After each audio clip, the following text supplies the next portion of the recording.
Artlist.io.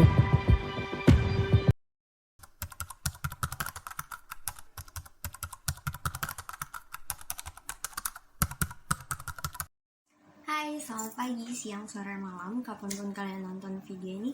Hello, this is Nindi speaking.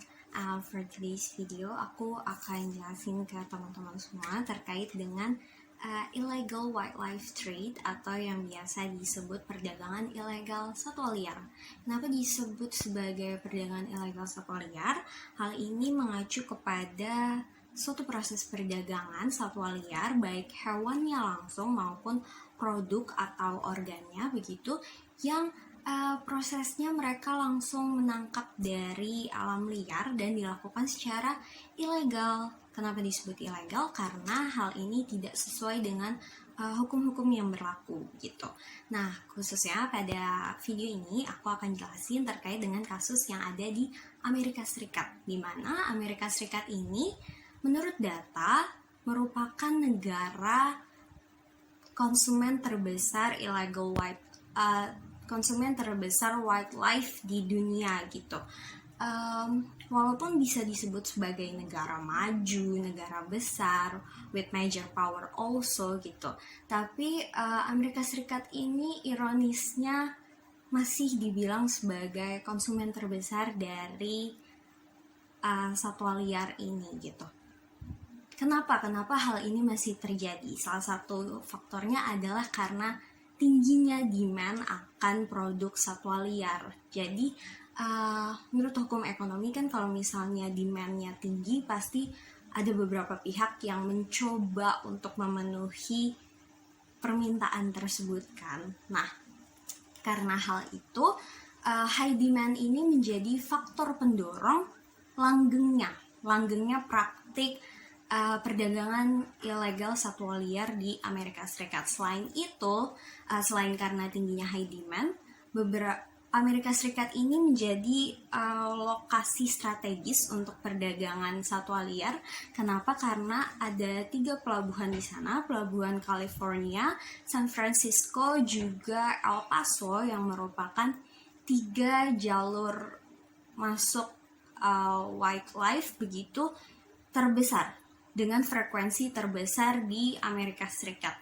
Nah, jadi Amerika Serikat ini menjadi negara transit begitu dari source country, jadi dari negara pemasok satwa liar ke pasar di seluruh dunia, gitu ya.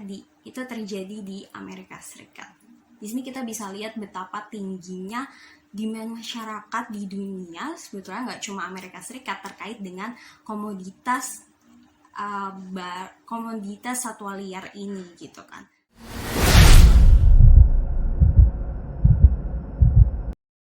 Oke, tingginya perdagangan satwa liar di Amerika Serikat ini dihimpun dalam data yang dirangkum oleh US Fish and Wildlife Service. Ini merupakan satu bidang khusus di bawah Kementerian Dalam Negeri Amerika Serikat yang secara khusus menangani hal-hal terkait dengan wildlife gitu ya. Dimana US Fish and Wildlife Service ini pada tahun 2005 hingga 2014 mendeteksi bahwa terdapat 49.334 pengiriman satwa liar ilegal yang berusaha memasuki Amerika Serikat, di mana apa komoditas terbesarnya dari pengiriman ini? Nah, pengiriman ini termasuk 4,8 juta pounds daging hewan, sirip ikan, serta kaviar.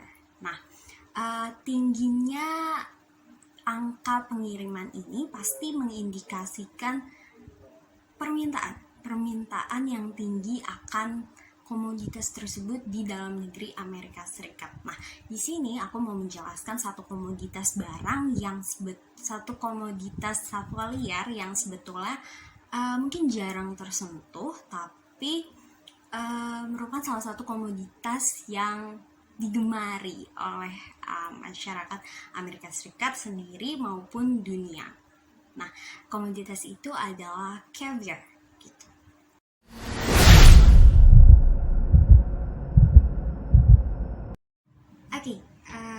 Intinya caviar adalah telur ikan dari ikan beluga sturgeon, di mana ikan ini berhabitat asli di Laut Kaspia dan Sungai Yangtze yang berada di China. Nah, sayangnya ikan ini sebetulnya tergolong ikan yang langka, di mana berdasarkan laporan International Union for Conservation of Nature pada tahun 2010, ia menyebutkan bahwasannya 85% populasi ikan sturgeon ini berada dalam bahaya. Selain itu, di tahun yang sama, Bobby Reid dari Department of Wildlife and Fish di Louisiana berdasarkan tata taksonominya juga menyebutkan bahwa ikan ini merupakan salah satu jenis binatang yang terancam punah di bumi. Maka dari itu, pemerintah Rusia di sini melalui Badan Perikanan Federal Rusia mengumumkan larangan terhadap penangkapan ikan sturgeon pada tahun 2013 gitu ya. Nah, bersamaan dengan larangan ini, ia juga melarang penangkapan ikan secara komersial selama 1 dekade. Tujuannya apa? Tujuannya untuk membantu repopulasi ikan sturgeon itu sendiri. Nah, sayangnya langkanya ikan sturgeon ini, dimana sudah jelas ya buktinya bahwa tergolong langka, terancam punah dan lain-lain, tidak menurunkan minat masyarakat akan konsumsi telur ikannya, yaitu caviar itu sendiri. Sebenarnya kenapa ketika komoditasnya langka justru tidak ada penurunan minat terhadap komoditas tersebut? Karena jadi gini, justru kelangkaan ikan sturgeon ini menambah minat masyarakat terhadap komoditas tersebut, terhadap caviar tersebut. Alasannya gini, jadi ketika demandnya tinggi, permintaan masyarakat tinggi di sini kan, tapi supply-nya rendah karena langkanya caviar tersebut gitu. Dan the price will go up, harganya akan naik. Ketika harganya naik, hal ini menambah kesan luxury, menambah kesan mewah terhadap caviar itu sendiri. Maka dari itu, caviar telah sejak lama menjadi suatu komoditas yang tergolong mewah gitu ya. Maka dari itu, caviar ini kerap kali ditambahkan ke makanan untuk menambahkan cita rasa serta kesan mewah terhadap makanan tersebut. Nah, maka dari itu caviar ini telah sejak lama juga dikonsumsi oleh golongan aristokrat, elit, bangsawan yang menganggap bahwa makanan tersebut makanan mewah gitu ya. Hal ini pasti menambah suatu nilai plus terhadap diri mereka gitu.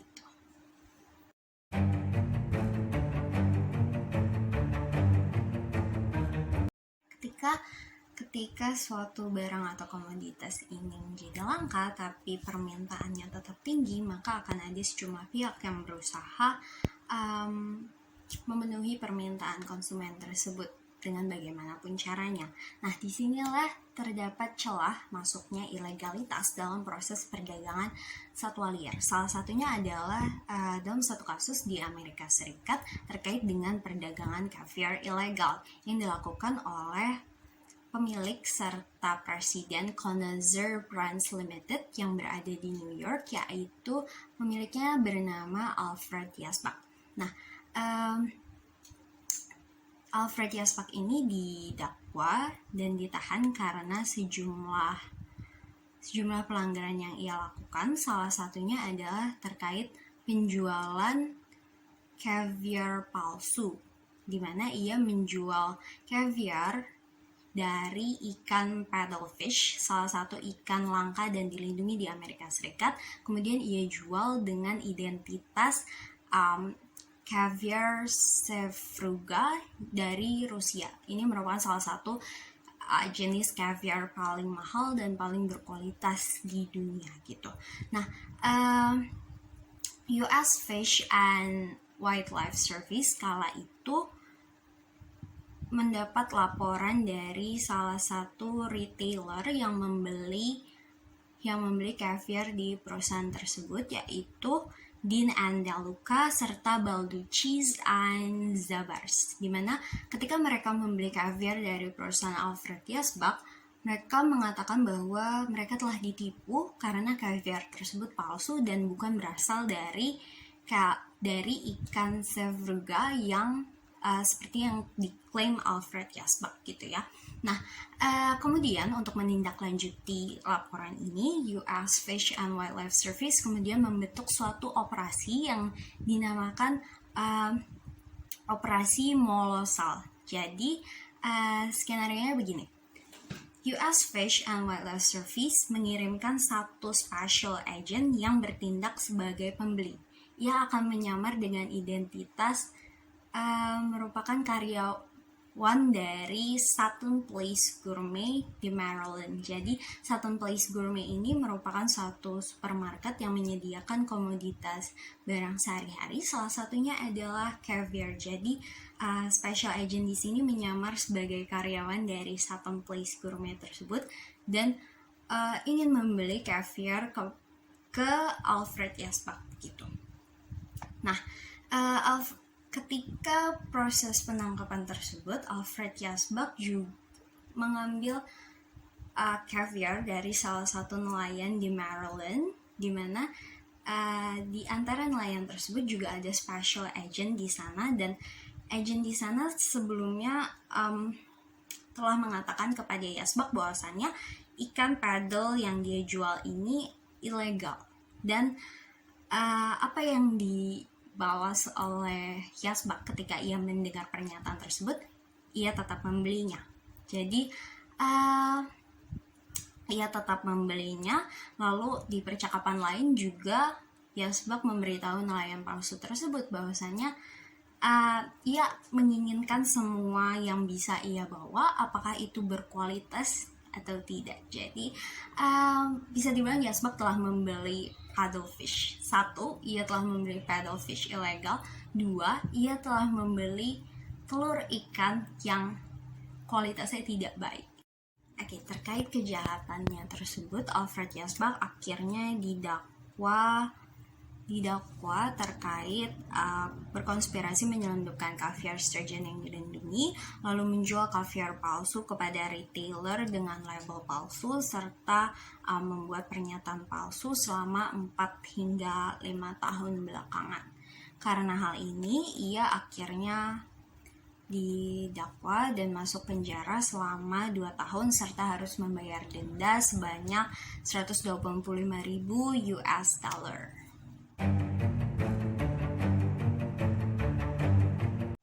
Setelah tahu penyebab dan contoh kasus dari perdagangan ilegal satwa liar, lalu pasti muncul pertanyaan di benak teman-teman. Lalu sebetulnya apa dampaknya bagi alam liar gitu ya, terkait dengan perdagangan ilegal satwa liar ini? Nah, salah satunya perdagangan ilegal satwa liar itu berdampak pada menurunnya atau bahkan musnahnya satwa liar yang menjadi komoditas dalam perdagangan tersebut. Salah satu contohnya mungkin di sini terkait dengan contoh kasus di mana Alfred Yasbach ini kan sebetulnya menjual telur ikan dari American paddlefish yang ia klaim sebagai Sevruga Rusia kan. Nah, American paddlefish ini sebetulnya juga termasuk ikan yang dilindungi di Amerika Serikat dan sudah tergolong langka. Maka dari itu pemerintah Amerika Serikat juga mengupayakan sejumlah cara untuk melindungi ikan ini. Nah, karena pemerintah Amerika Serikat tidak mau nasib American paddlefish sama seperti saudara jauhnya, yaitu Chinese paddlefish. Jadi ikan paddlefish ini sebetulnya terdapat 2 jenis, yaitu yang pertama American paddlefish yang tinggal di Amerika Serikat serta Chinese paddlefish yang berhabitat di Sungai Yangtze yang ada di China. Nah, sayangnya pada antara tahun 2005 hingga 2010, Chinese paddlefish ini dinyatakan punah oleh pemerintah China setelah melalui penelitian dan pencarian di Sungai Yangtze. Setelah penelitian tersebut diketahui bahwasannya mereka tidak lagi menemukan satu ekor pun Chinese paddlefish di sungai tersebut. Padahal sebelumnya Chinese paddlefish merupakan salah satu hewan asli yang mendiami sungai Yangtze tersebut. See how bad this is. Dan punahnya Chinese paddlefish ini dikarenakan penangkapan liar dan pembangunan yang dilakukan di sepanjang sungai Yangtze. Pastinya pemerintah Amerika Serikat tidak mau American paddlefish bernasib sama seperti saudaranya, yaitu Chinese paddlefish gitu. Nah, dimana kita tahu ya bahwasannya Chinese paddlefish ini punah karena adanya tindakan yang dilakukan manusia. Dan tindakan ini tergolong parah ya, karena telah memusnahkan satu jenis hewan. Bukan hanya satu jenis, bisa jadi ada banyak di sejumlah belahan dunia gitu. Nah, musnahnya salah satu hewan karena perdagangan ilegal satwa liar ini akan berpengaruh terhadap rantai makanan serta akan mengganggu biodiversity atau keanekaragaman hayati itu sendiri, dimana dalam suatu rantai makanan setiap hewan atau setiap makhluk hidup itu pasti memiliki perannya masing-masing dalam rantai makanan tersebut. Dan ketika salah satu hewan hilang, musnah, punah, pasti akan berdampak juga kepada kelangsungan hidup hewan lainnya dalam rantai makanan tersebut. Belum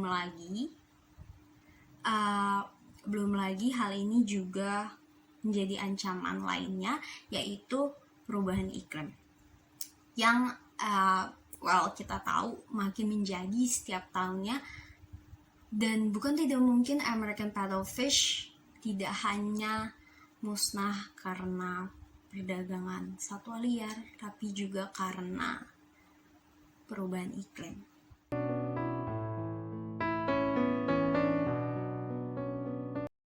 Dampaknya makin menjadi setiap harinya. Lalu apa solusi yang ditawarkan oleh pemerintah Amerika Serikat dalam menanggulangi dampak dari perdagangan ilegal satwa liar itu sendiri? Pertama, pemerintah Amerika Serikat telah membuat wildlife database. Jadi, wildlife database ini merupakan suatu database di mana di dalamnya terdapat data-data yang dihimpun dari US Fish and Wildlife Service serta Law Enforcement Information System terkait dengan perdagangan satwa liar, di mana database ini dihimpun oleh Defenders of Wildlife yang menganalisa data tersebut. Nah, data ini bahkan telah diakui sebagai data perdagangan satwa liar paling komprehensif di dunia. Lalu solusi yang kedua,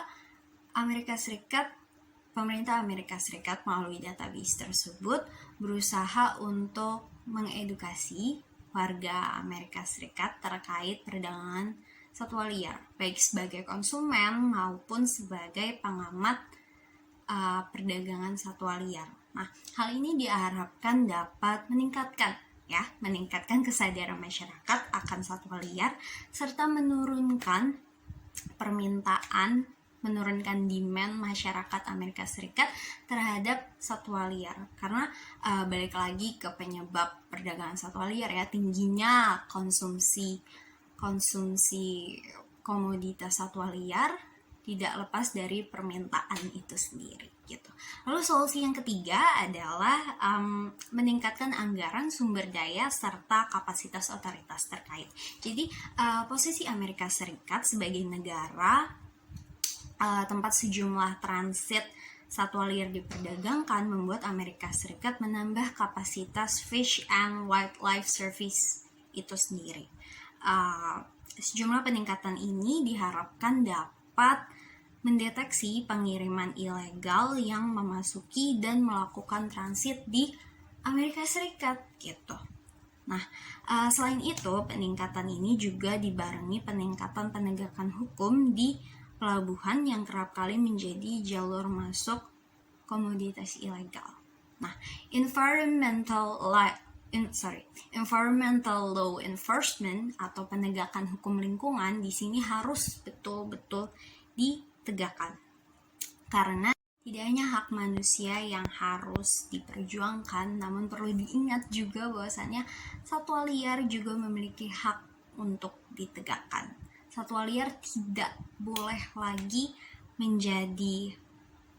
sepatutnya lagi menjadi environmental victim atau korban lingkungan akibat tindak kejahatan lingkungan transnasional yang dilakukan oleh manusia melalui perdagangan ilegal satwa liar.